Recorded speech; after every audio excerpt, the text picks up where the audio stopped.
On the night of April 14, 2014, tragedy struck at the Government Girls Secondary School Chibok, where 276 girls were abducted by the notorious Boko Haram terrorist group. Some to be seen days after, some to be seen years after, and some still missing even as at the time of this report in April 2024.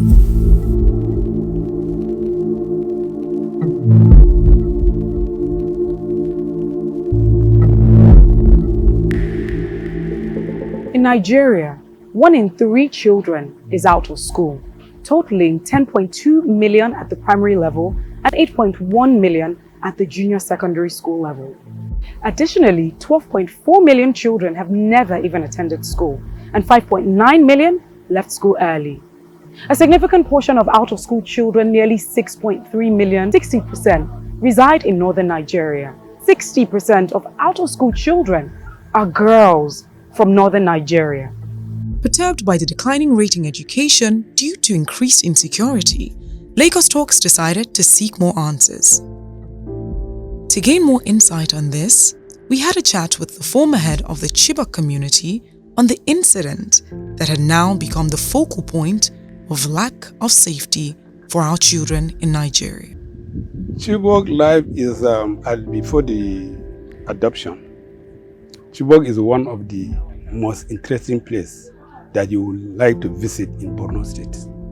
One, we are very peaceful people. I want you to give us your account of exactly what happened on that day, on the 14th of April. 1 a.m. or 2 p.m. of the following day, that was the 15th of April 2014, I got call.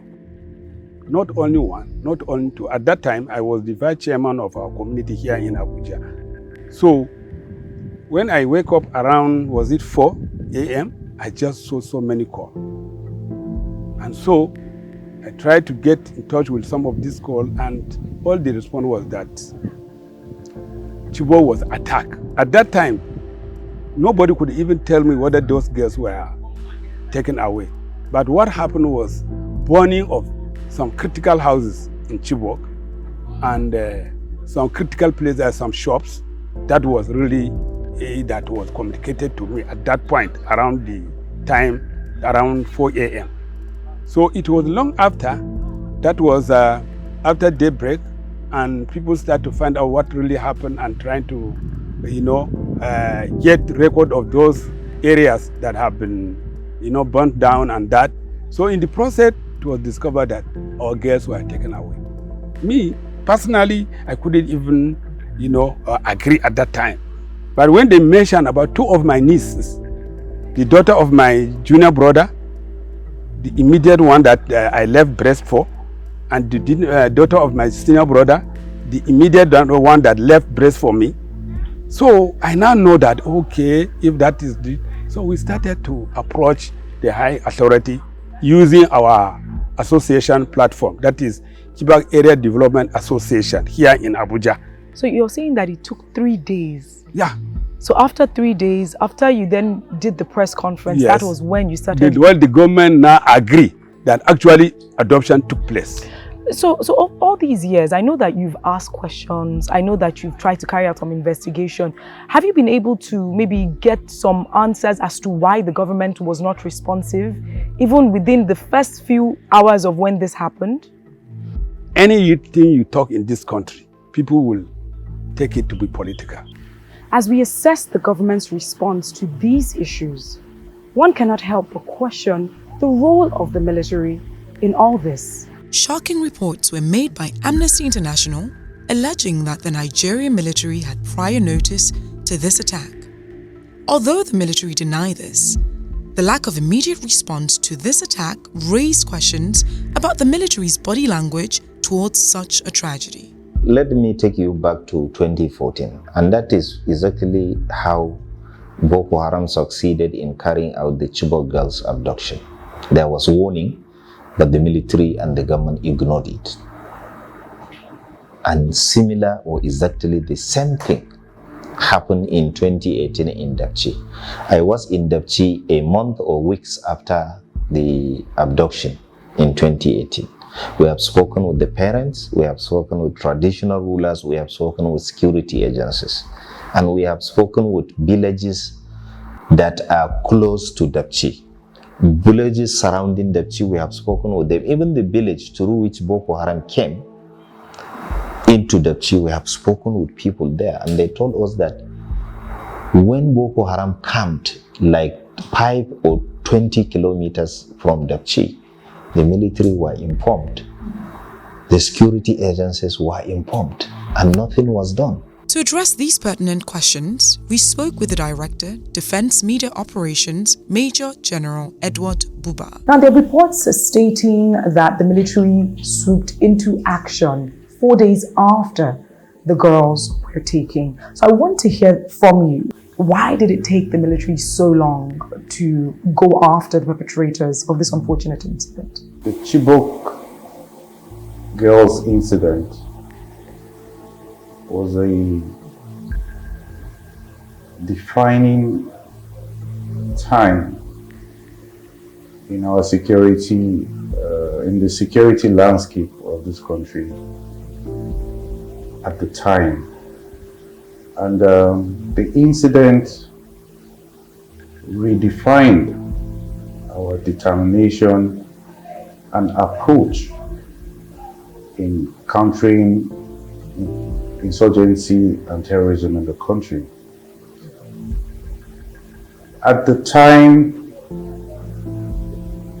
being the regular military force that we are, we were trained to combat a fellow regular force, organized just as we are.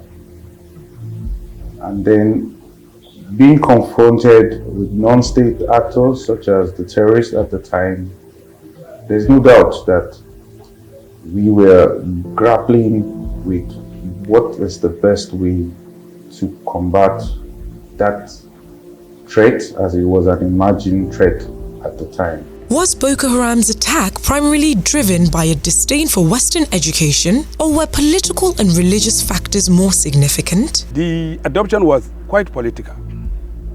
So at that time, the federal level seemed to be in opposition with the state level, because state level was ANPP at that time, and the federal level was PDP.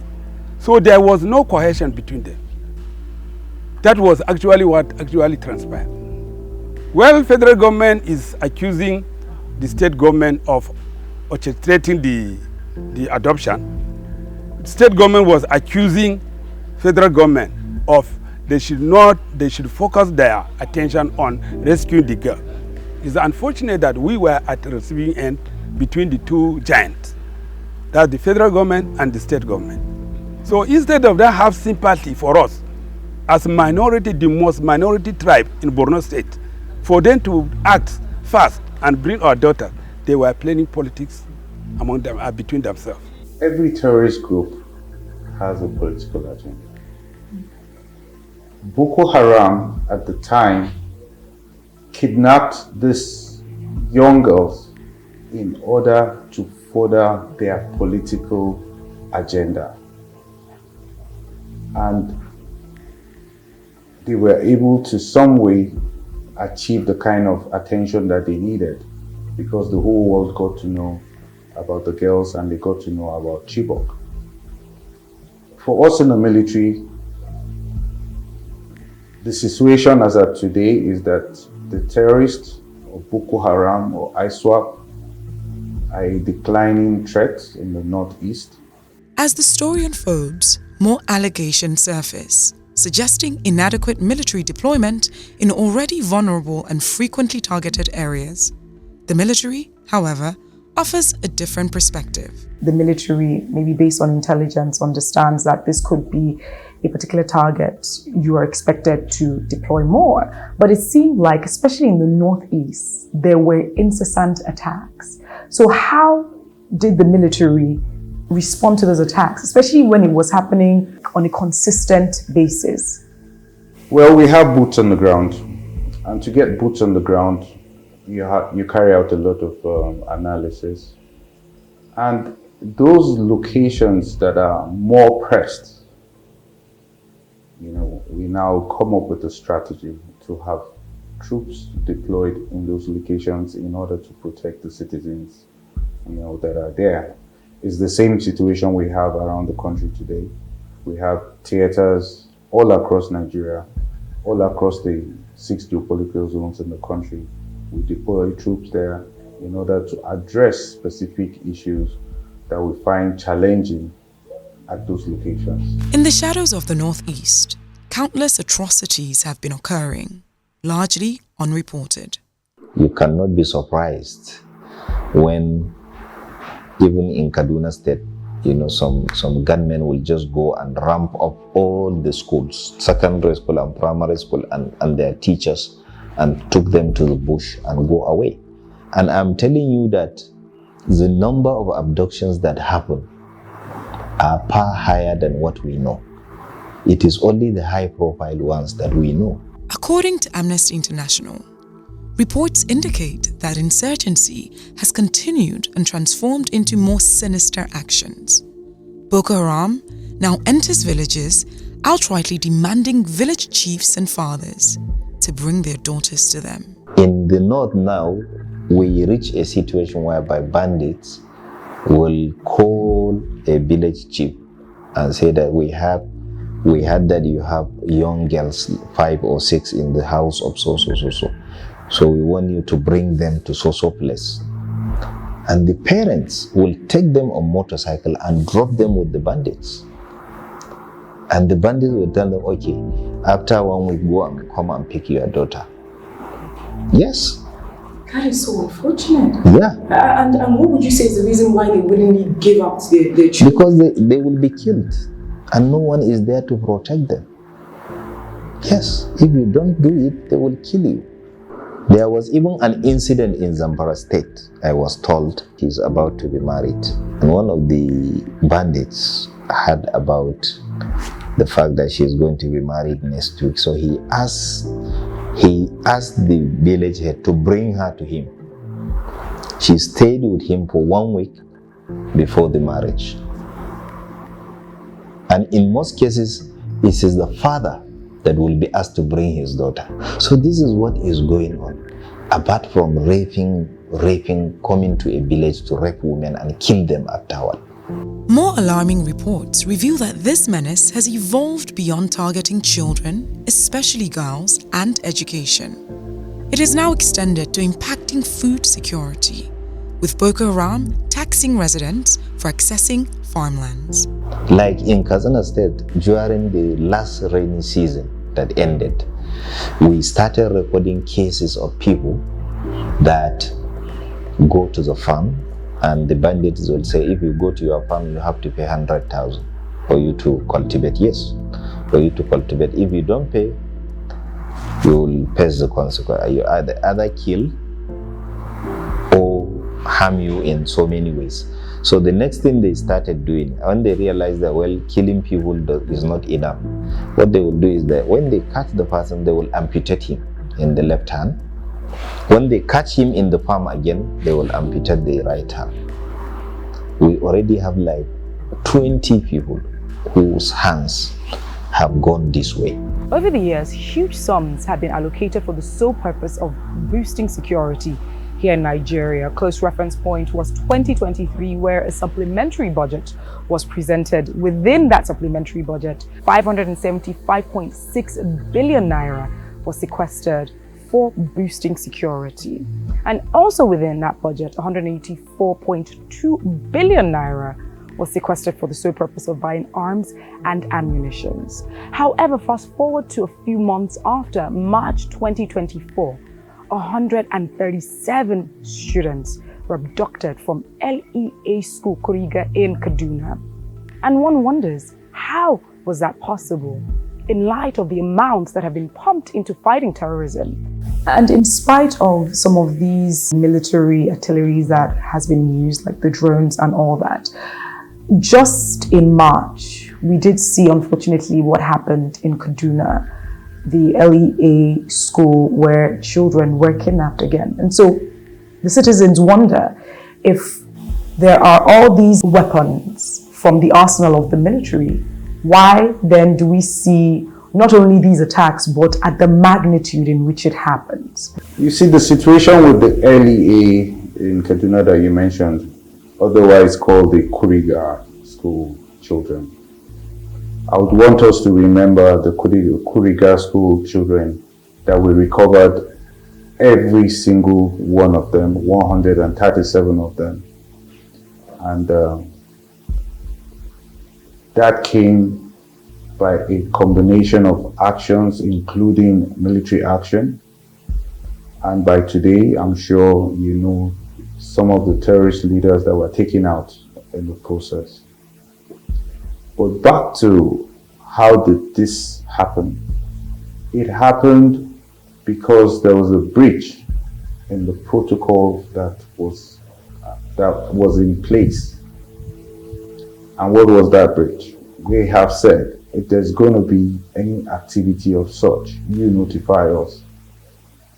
You notify us is for a reason, so that we can bring our presence there, both aerially, physically, to make sure that this doesn't take place. Now, that was the first mistake. The second one was when the incident happened, the military was not notified until several hours after. Now, that several hours after is a setback for us in our search and rescue operation, you know. But at the end of the day, we got every single one of them back. Because we know the importance and the role that funding plays when it comes to fighting insecurity, and that's a given. However, with this, the Safe School Initiative, we know that there was a Safe School Initiative Fund, as well as the Multi-Donor Trust Fund, which also included the UN and some other international, educational advocates. And we know that there have been millions over the years pumped into these different funds. So how come those funds haven't been able to sort of make the schools completely safe, where we know that our children, especially in the Northeast, are going without the fear of thinking that they're going to be attacked? The issue of safety and security has nothing to do with whether funds are so available. Even when funds are available, let us assume that probably several billions of naira were released today. You don't just go to the street today and start recruiting people. Just start recruiting people, train them for security, and start buying equipment and all that. They take time. It is procedural. I am not really aware of all those international funding that you are talking about, but I know that federal government has committed money to safe school projects involving all security agencies and all stakeholders, and everybody is doing its bit. For instance, part of the fund was also used. We established a center here, this national center. Probably before you leave this place, you will visit the command and control room that have been put up. That command and control room, you have platforms where cases can be reported. So if you suspect anything, you just report to the command and control room, where information will be disseminated to the appropriate security agency that is very, very close to that place. To speak about the money allocated to security, what I would say is, how many of those things are produced in Nigeria? How many are produced in Nigeria? And what that means is, for every naira you get, you have to convert it to dollar to go and buy. So when you have billions of naira, first convert it to dollar, then you will know what you have to go and buy. That's number one. Number two, go check what is the defense budget for a country like America. This is a country that they produce those things, and then take a comparison with ours that we don't produce. Then the next point is, even if you have your money and you go that you want to buy, I tell you for free that they are not off-the-shelf things that you can get. They will tell you, they will give you in 3 years, 4 years, or whatever. as the case may be. And lastly, I will say, security is costly business. Insecurity is even more costly. Combating insurgency requires a unified front. The question remains, to what extent? Don't forget that we're actually living in a low-trust society.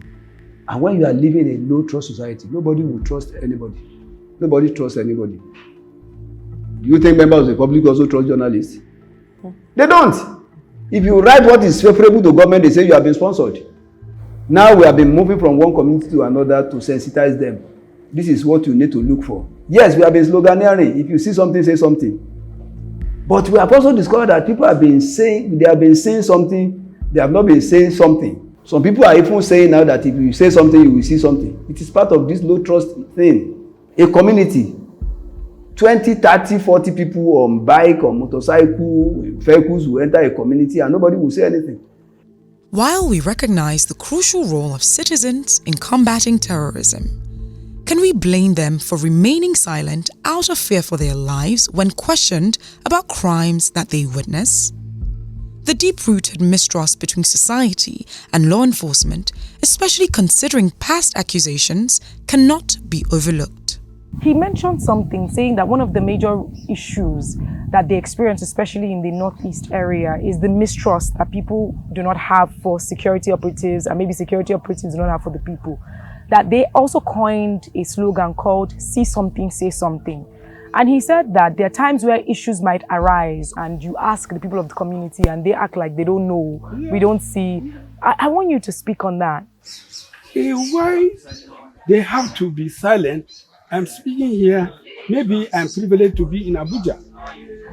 But possibly if I'm at home, I cannot talk. Because the government, the state government, let me just say, when I say government, whether state, federal, I don't know. But the government along with the spirit, because the spirit are part of government. They can even threaten you. Can you imagine even during election? Our citizens will be threatened to vote particular party. Otherwise, they say they will be at risk, security risk. So people cannot talk. Because if they talk, you don't know what will happen to you either in the night or thereafter. Why are people so afraid? Do they feel genuinely threatened by the military's presence? Just a few days ago, I had a conversation with the Safe School Initiative response team. He had mentioned, see something, say something. And he did mention that even some of the community members don't say something even when they see something. I also had a conversation with the past head of the Chibok community. And I threw that question to him as well. And he had mentioned that, of course, the community members will not say something because they fear for their lives as well. Just making reference to an unfortunate incident that happened in Plateau last year, where some Christians were killed, were massacred, and the head of PAN in that area made some accusations, so to speak, alleging that the military is complicit in the killing, that the military was also a threat in that area. And so the reason why I have decided to just set all these things out is to sort of like marry the perception. We cannot ignore that there may be a perception based on the things that have happened in the past where there are people who do fear for their lives, not necessarily because of Boko Haram, but military presence in that area. Okay, we are in a state of war. We are in a state of war. We are in a state of war. And when you're in war, ugly things do happen in war. In this situation that we find ourselves, I said it earlier and I'll repeat it, the military working with other stakeholders in collaboration are using the arm, which I will tag as the whole of government approach, collaborating with the whole of society approach. And the whole of society approach means what? It means the civil populace, it means the civil society organizations, now joining hands with the whole of government. what that comes down to is the whole of nation approach in fighting terrorism and insurgency, in fighting the war, in other words. And I said that it involves the deployment of more troops, it involves intelligence gathering, it involves working with the locals, and involves the international partners. And that way, we are able to make good progress in protecting citizens of this country and in winning the war. Talking about certain information flying around the place, I tell you that in war, deception, misinformation, fake news are all part of what you find in a war environment. Therefore, there is need to be circumspect of information that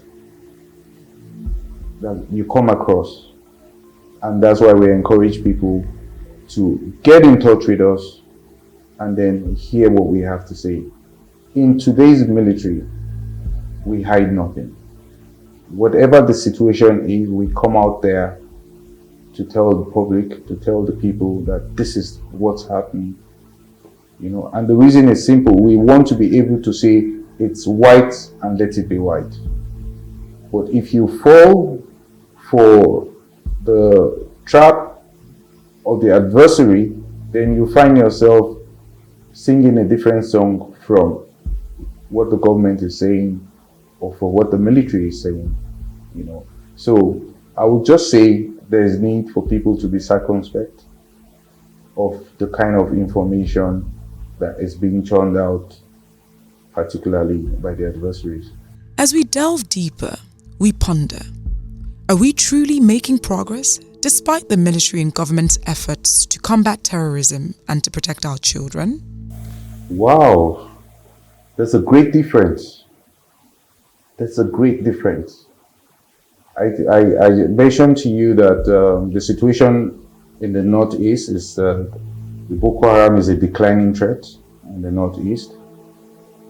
And from the figures, from the results, from the number of locations across the country that we've been able to free from the presence of Boko Haram, those are indicators. If you go to the Northeast today, there are over 160,000 terrorists that have surrendered with their families. And this 160,000, I'm talking of combatants. I'm not mentioning their families here now. They have surrendered. You know, so that is something that counts for something. You know, so we're making good progress. At the beginning, yes, we grappled with it, but today we are masters of the game. It feels as though every passing day brings news of kidnappings, village attacks, and killings. Apart from education in that school, what is life like in Chibok at the moment? The life in Chibok is still terrible in terms of spirit. About 10 days back, a village, specifically Kwapel, was attacked by insurgents because all of them are terrorists. We don't know what type of terrorists they are talking because government always tell us bandits, headsmen, this and that, Boko Haram. But as far as Chibok is concerned, any attack to us is from Boko Haram. To us, is from Boko Haram because we don't have headsmen around our area. Even if they are there, they are limited. So a village was attacked. That village is not up to 10 kilometers away from Chibok local government headquarters. Some people we lost life. Properties were burnt, and cattle were roasted. And to date, no response from government. So there is no week or at least a month that will pass without a community in Chibok being attacked and with colossal loss of life. as I'm talking to since the adoption. That's why we are. It is not surprising that you people get my number to call me. We have been crying on behalf of our people for appealing to government. Let them protect the lives of our people at home. When things happen, particularly when it has to do with security, whatever happens that is negative is always so popular. So when these kidnaps happen, well, definitely it will be so popular because children are involved, lives are involved. But for every one that happened, I can tell you that there are some hundreds that were thwarted, that were prevented. So many of these things are happening. But we cannot also be, announcing those things that we have been able to stop. Because the more you do it, the more you are just creating panicky situation in the minds of the people that so school today, we stop this. Even when parents hear that, parents hear that you stopped an attack on a school today, and their children will also go to that school tomorrow, despite the fact that you are giving assurances that you have been able to stop them. So you have to just keep on doing what you are doing to save the schools and to just make sure that everybody is at peace, because the fear of insecurity is worse than insecurity itself. Considering the devastating statistics of violence caused by Boko Haram, should the Nigerian government consider granting amnesty to terrorists? Can deeply entrenched extremist ideologies ever truly be changed? Given the complexities of radicalization and the deeply ingrained beliefs and motivations of terrorists. Instead of government to punish somebody for the crime the person committed, government now is, rewarding the crime, the person that had committed the crime, using our daughters. That's exactly what is happening. How can government that have sense can use the resources that I myself and my parents, my brothers, these resources belong to me, to coerce even my daughters and any other person to deny the parents their children? You can imagine this. And that is what exactly is happening. None of our daughters have been married to anybody. All we know is that they are being molested on daily basis. The people molesting them as molesters. Government has seen it to be their so-called whatever name they were, because I cannot call. And that is what is now giving us more trauma presently. We are saying that, okay, Boko Haram is now over, but it's not. It's over, but not over, because the government has not even started anything about transitional justice. They are setting up rehabilitation. They are saying we are giving Boko Haram amnesty, which is complete nonsense, completely untenable, completely unuseful, because you have to address injustices. The response from the citizens as well is not one that is embracing of amnesty to terrorists, especially people that have wreaked such havoc. There are thousands of displaced people due to the havoc wreaked by terrorism. There are people who have not been able to see their family, and they probably may not even be able to feed. And so the idea of using a budget towards amnesty for such people who have wreaked such havoc. Well, we have an operation called Operation Safe Corridor. And Operation Safe Corridor more or less is for those terrorists that have denounced terrorism, and therefore they are put through a program to make sure that by the time they come out of that program, they are fit for society once again. While there will be mixed opinions about this,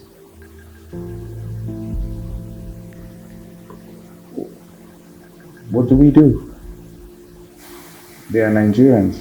Yes, they killed people, sadly so, but we just have to find a way. Like I said, we have over 160,000 of them now in Borno State. Yes, I feel the I feel the plight of the victims who lost loved ones in the hands of these people who have surrendered. But it's an arguable situation. It's a situation whereby, what do you do? You line all everybody up and shoot them. What do you do? They are Nigerians. So, yeah, it's the situation. It is what it is. Granting amnesty to terrorists raises significant questions about justice and accountability, potentially undermining efforts to address the consequences of their actions. In Nigeria, is justice about maintaining peace by satisfying the demands of perpetrators, even if it means neglecting the needs of the victims and their families? If you don't address injustices, you are building up for Boko Haram 2.0, definitely. Because those people whose husbands were killed, those children whose parents, fathers and mothers were killed, they will never forget about it. And there is no amount of rehabilitation that will make them forget about that injustice. The only way that will help them to a little bit, forget about it or even move on from it, is when they see those who committed those atrocities against their parents are brought to justice. If you know that the person if a person knows that, okay, this man killed my father and this man is now in jail, he will move on, definitely. The pain will be there, but he will move on. And that will solve a lot of problems. They have committed international crimes. They have violated international humanitarian laws. They have violated international human rights laws. They have violated so many human rights protocols set up by the African countries. They have violated ECOWAS rules about human and people's rights. Does the absence of justice drive people to defend themselves by resorting to violence? Without justice, just forget about it. You can never have a country. You can never have peace.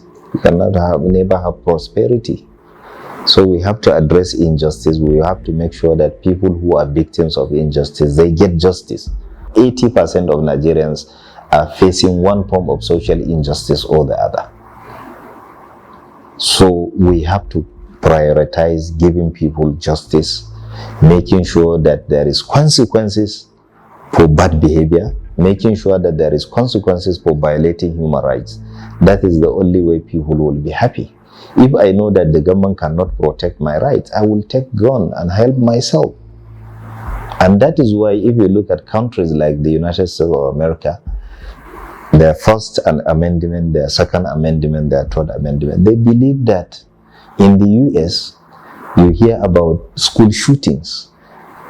And the founders of America said that, look, people have to be able to defend themselves. When you are talking about security, it is for everybody.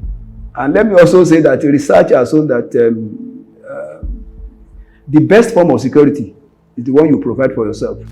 It's not as if we are asking citizens to start carrying gun and all that, but it's be able to also know when to be vigilant and when to provide and make available information as at, when necessary. So when you have timely information, intervention will be very, very easy. If the government dissuades parents from paying ransom, how do the parents ensure the safe return of their children? We know that on several occasions, the government has come out to dissuade even parents from paying ransom, because it creates a conundrum and a confusion in the system where people are wondering, okay, so if we don't pay this ransom, are we confident enough that the authorities will secure the release of our children? Yeah, experience has shown that when you are also telling some categories of people not to pay ransom, they may even fight you that they are you stupid. What are you looking at before they were kidnapped? You are now telling us we shouldn't pay. If you have done your job very well, would they have been kidnapped in the first instance? It is because we are living in a low trust society. We don't trust each other. Citizens don't believe what government is doing. So would you say to the parents not to pay ransom if they are being contacted by some of these kidnappers? Of course, there is no need to pay ransom because we have paid enough ransom in this country and we have encouraged the doers of this evil to continue. I will not encourage anybody to pay for ransom, but I will also say that security agencies like we have to also step up our effort to ensure that It does not happen again. Ever wondered what happens to children when they escape Boko Haram's captivity? Wallahi, tears was coming out of my eyes because of this development. You can imagine somebody who stay in the hands of these people for almost 10 years or 7 or 8 years. He was able to manage to come out. As I'm talking to you, the Borno State government kept them, that they should not be handed over to their parents. That some of those who are handed over to their parents, they say they have a lot of what they're telling us that is giving us more pain than even the adoption. What is the reason that they have given for some of those kids to not be reconciled with their parents? Well, you can only get that answer from Borno State. I will give you one scenario. When my one of these my niece was released, and the government was asked the parent to come and identify them. My junior brother and his wife slept in my house here in Abuja. I took them in my car together with the chairman, my former chairman of Kada Abuja branch, and one set of other parents. When we went to the former Minister of Women Affairs, who were the one whose office handling the rehabilitation process. Do you know that the minister, after citing me, the minister told me in the presence of all the parents, you will not see this girl. You will not see these girls. You will not see this girl. I was denied to see my niece. You can imagine this kind of devastation. There is no trauma. In fact, we thank Almighty God. Otherwise, any Chibok man moving, you will say the person will break down because of the trauma from government and from terrorists. Here's an excerpt from a report by Amnesty International. After escaping Boko Haram, they face further violations by the Nigerian authorities. At best, they end up displaced, struggling for survival, and with primary school often inaccessible. At worst, they are arbitrarily detained by the military for years, in conditions amounting to torture or other ill treatment. Many have died in custody. But just taking a look at the aftermath of some of these disastrous events that have happened, the rehabilitation of the people. I know that Amnesty International released a report, especially about the treatments, unfortunately the inhumane treatments that some of these victims who escape Boko Haram experience in the hands of the military. Well, in 2018, we released a report speaking to those things that you said. The women experienced rape mostly. The plight of the boy child is equally concerning, as they are often stigmatized as terrorists rather than recognized as victims. When Boko Haram was chased out of a lot of communities in Borno State, the military went into those communities. So in most cases, what happened was that the military, when they go in, they always suspect that young boys are Boko Haram. That is their own general suspicion, whether they are related to Boko Haram or not, and especially men, and especially young people. And that's why when you know that area, people, if you have a son that is up to 14, 15, 16, you send him away. They send them far away from the community because they know that if Boko Haram come, they will conscript him. If the military come, they will kill him because they will say that you are a Boko Haram just because you are a young man. So that was what happened. So when those communities were taken over by the military, many arrests were made. And most of the young men, they were labeled Boko Haram because they have lived in areas that were previously controlled by Boko Haram. That's the only thing. I'm not saying that some of them may not have sympathy or some of them may not even be Boko Haram, but the majority have nothing to do with Boko Haram. So when they were taken, they were taken to rehabilitation. And when they were taken to rehabilitation, before they were taken to those rehabilitation, they go through very horrifying treatment. Some of them were raped, some of them were beaten, And some of them were even forced to confess that they are Boko Haram while they are not. So they take them to rehabilitation center and they parade them as former Boko Haram fighters. So they are already stigmatized. Somebody put you on television and say he is a former Boko Haram. So there is no way you can escape from that label. And that label becomes a burden, psychological burden on them for the rest of their lives. So when they take them to a center in Gombe State where they say they do the radicalization and rehabilitation. At the end, or during the radicalization and rehabilitation, one component is teaching them how to acquire skills.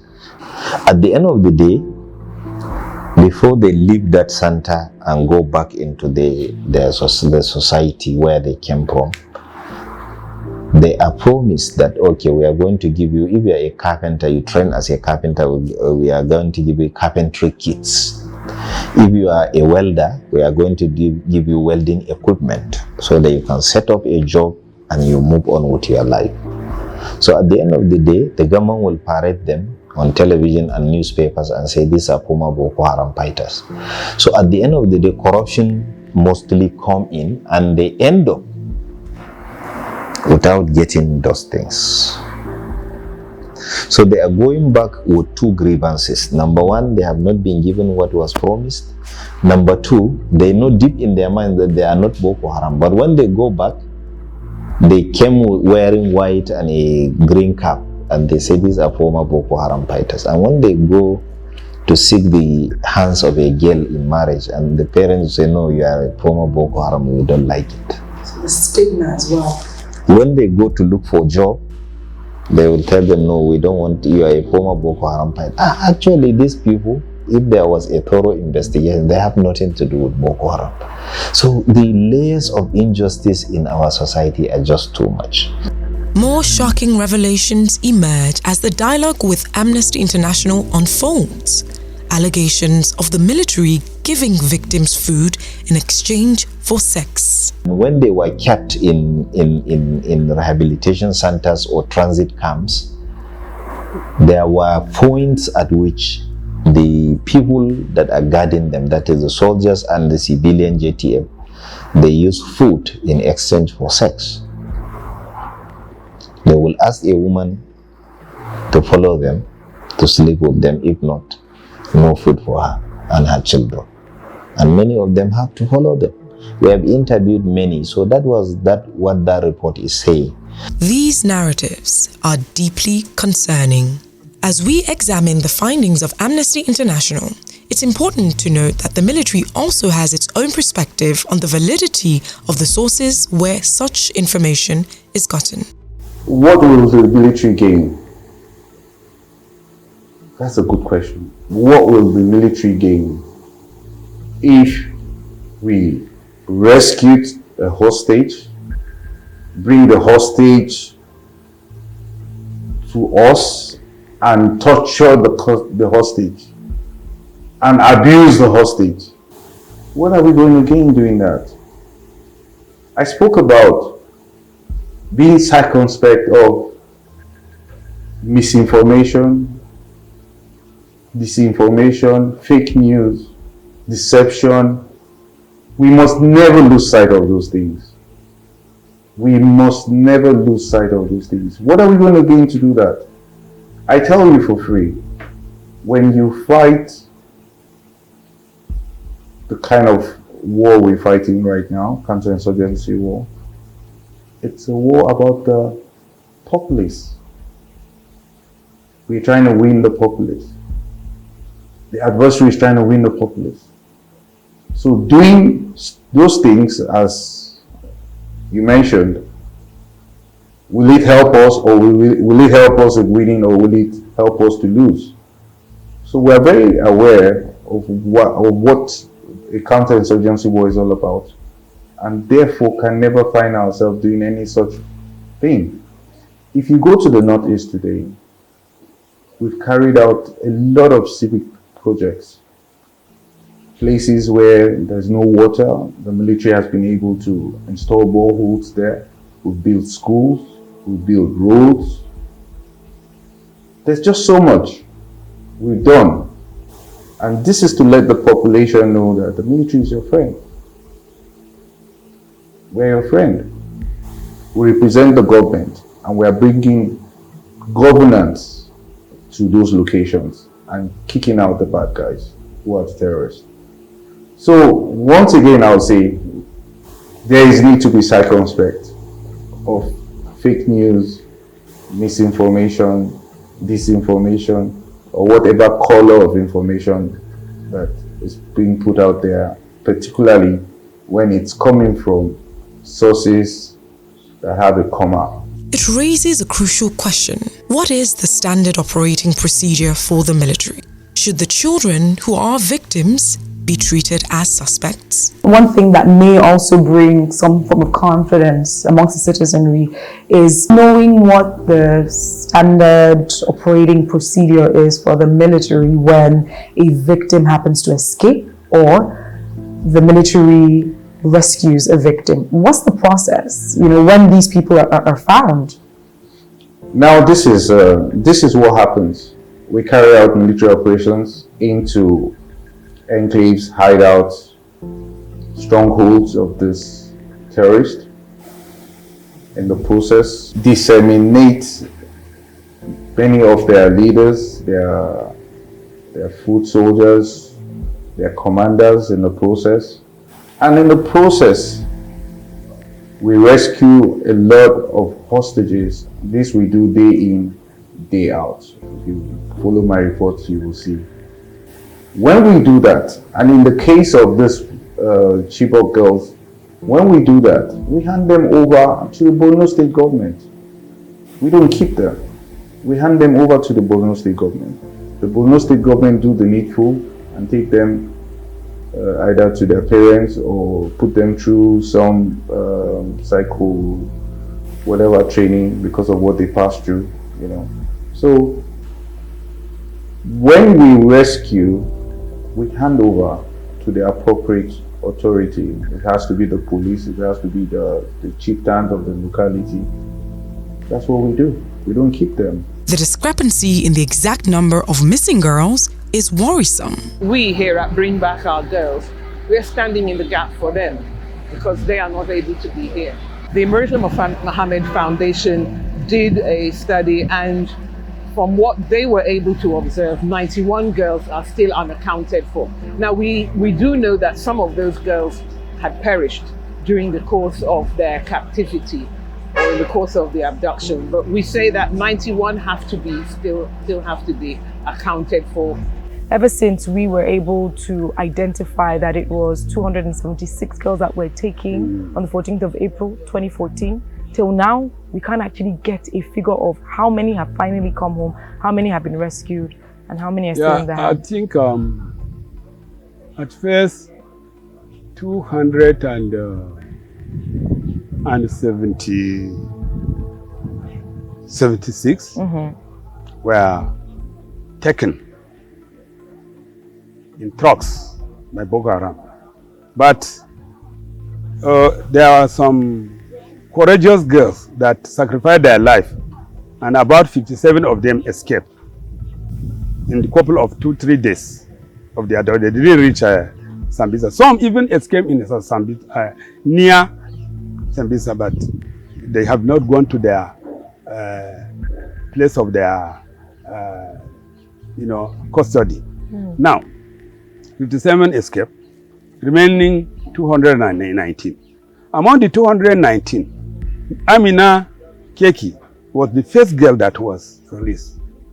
Then subsequently, 21, among whom I told you my niece was one, was negotiated or whatever the government did about it, we don't know, but were released, 21. Then subsequently, about either 6 or 7 months thereafter, another set of 82 were released. So when you total all this 1, 21, 82. So this number, I can authoritatively tell you the situation. But the subsequent one, as I told you, government have been shielding us, the leaders of Chibok community, not to know about whatever One pertinent question we must ask: how do we ensure the safe return of the rest of the Chibok girls that are yet to be found? That they need to be brought back in every way that they can be brought back, not just physically. They need to be brought back emotionally. They need to be brought back socially, culturally, economically, educationally, every way that they could be restored to the path in life that they would have taken if they had not been abducted. They need to be brought back. Especially for the girls that are still yet to be returned to their families. What's the plan moving forward? It's 10 years on the 14th of April, and these parents are still very much in mourning. So what is the plan for the rest of the girls? The military is working together with stakeholders, working together with local authorities, and we remain determined and we remain vigilant, and we don't give up on any opportunity to get any of those girls who are still out there back to their loved ones. For every girl that we are able to bring back is a testament to our dedication.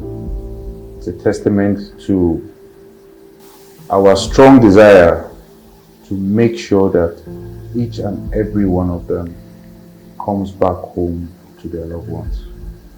We're still out there, we're still looking for them, and we will get them and bring them back home. What would you say is expected moving forward? We are appealing to Borno State government. As I said, we are not praying for any bad thing to do, but let him put himself in our position, the position of the parents of this rescue girl that stayed with Boko Haram for almost 10 years now. And they came out, and that somebody is holding, if he were the parent of those governors, that somebody, which is even your government, promoting union between this your daughter and the criminal that devastated their life. Let him put his position in that, and then feel that it is not proper. It is punishment that is supposed to be apportioned, rather than appeasing them using our daughters. If it were his daughter, would he be happy for that? This is one. Two, this girl, as I told you earlier, we wrote 4 letters to federal government when they were released, those ones that are schooling in Yola. We wrote federal letter to federal government that they should not allow this or that when they were in the rehabilitation here in Abuja. They let these our daughters go and study abroad because we have gotten assistance from international community. Through Gordon Brown, he spoke with our leaders, Chibok leaders, and assured that if government release them this girl, they will be educated abroad.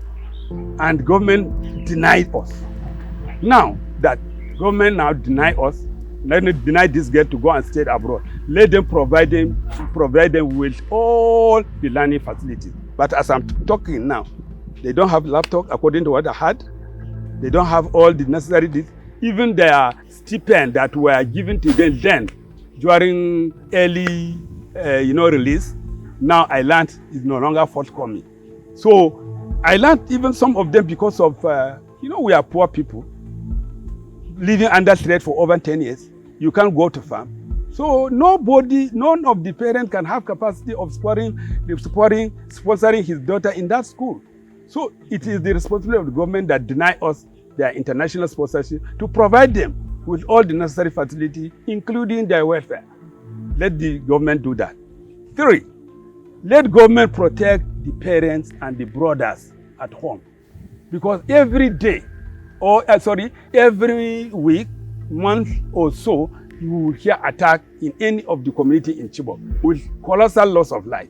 We are appealing to Borno State government along with the federal government to protect the people. But if they are so good that they should say, but let them protect the life of our people at home. Then, 4th, our road lack of road network that our people have been experiencing, which even led an easy adoption for the Boko Haram. Let federal government or Borno State government construct this road with immediate effect, so that at least when something happens, our people can easily get communication and possibly assistance in terms of security protection.